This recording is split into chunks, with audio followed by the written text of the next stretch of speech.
Hi everyone, I'm Ashley. Today we're going to read Walter the Farting Dog by William Kotzwinkle and Glenn Murray, with illustrations by Audrey Coleman. Betty and Billy brought Walter home from the dog pound. Nobody wanted him, said Billy, but we love him, said Betty. Well, he smells awful, said their mother. I think you better give him a bath.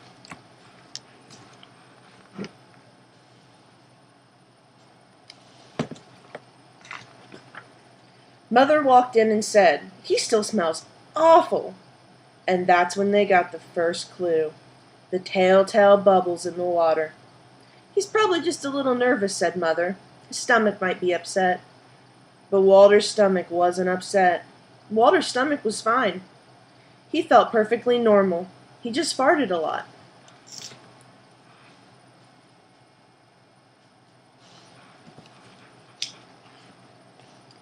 He did it when he bathed. He did it when he played with Betty and Billy.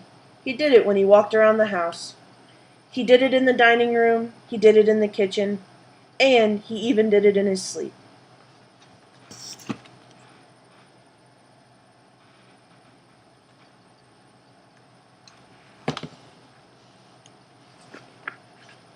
"That dog farts morning, noon, and night," said Father.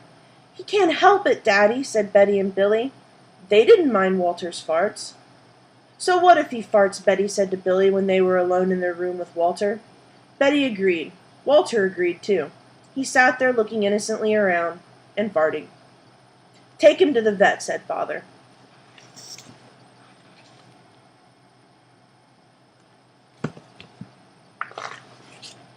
"Farting," said the vet, or rectal flatulence as we say in the medical profession, and prescribed a change in diet.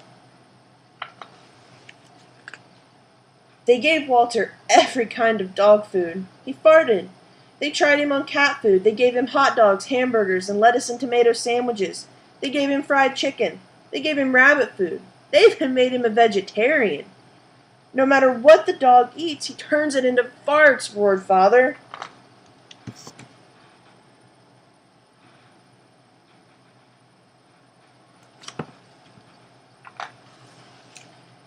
Walter got the blame for everybody else's farts, too. If Uncle Irv let one slip, he just went and stood near Walter.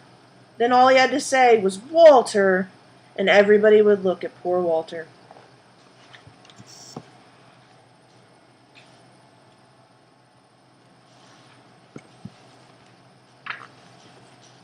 "He has to go back to the pound," said Father. "No, Daddy, please," begged Betty and Billy. "Don't send Walter away." "He goes tomorrow," said Father. They pleaded. Walter farted. It was all over. That night, Betty and Billy cried in their beds, and Walter looked at them unhappily. "Oh, Walter," said Betty, "you've got to stop farting." "Because Father is going to send you back to the pound tomorrow," said Billy.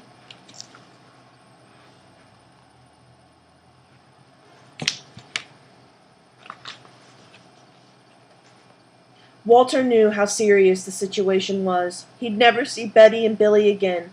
He resolved to hold in his farts forever. When Betty and Billy fell asleep, he walked down to the kitchen to see if there was anything around to eat. He managed to open the cupboard door with his nose and found the 25-pound bag of low-fart dog biscuits the vet had prescribed, which made him fart more. Even though he knew they made him fart more, he couldn't resist. He ate the entire bag. "Very tasty," Walter said to himself.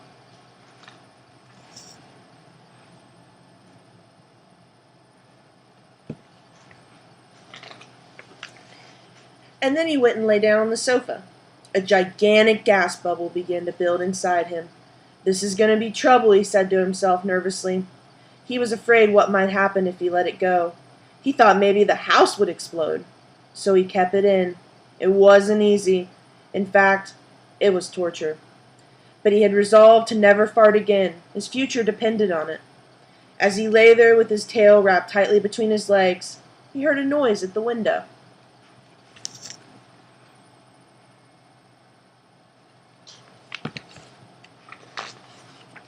He watched it slowly open. A pair of burglars came through. They dropped silently into the kitchen. "Watch out for the dog," said one of the burglars. "He won't bite," said the other. "He's a wimp." Walter might have bitten them, except he was so filled with gas, he couldn't move. They tied a rag around his snout so he couldn't bark. "Okay," whispered the first burglar. "Let's clear the place out." They took everything they could get their hands on. Walter wanted to stop them, but he was having unbearable gas pains. He rolled on his back, waved his paws in the air, and gnashed his teeth. "We've got it all," said the second burglar. "Let's go."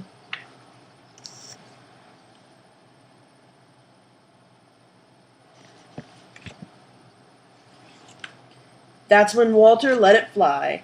It was the worst fart of his life. It made a tremendous noise and shot him across the room. A hideous cloud filled the air. The burglars clutched their throats, unable to breathe. With tears in their eyes, they raced for the window. They tried to grab their bag with all the valuables in it, but their arms were too weak. "Let's get out of here," they said.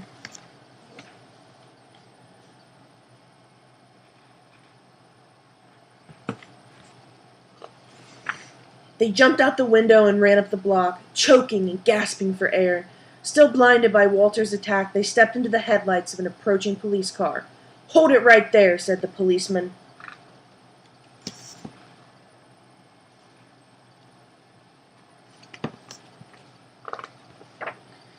When father and mother came down in the morning, they found the open window, and they saw the bag with their valuables in it, and Walter was sitting beside it.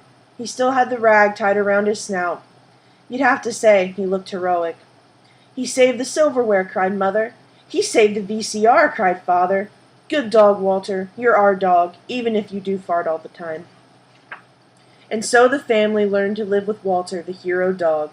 And that's the end of our tale.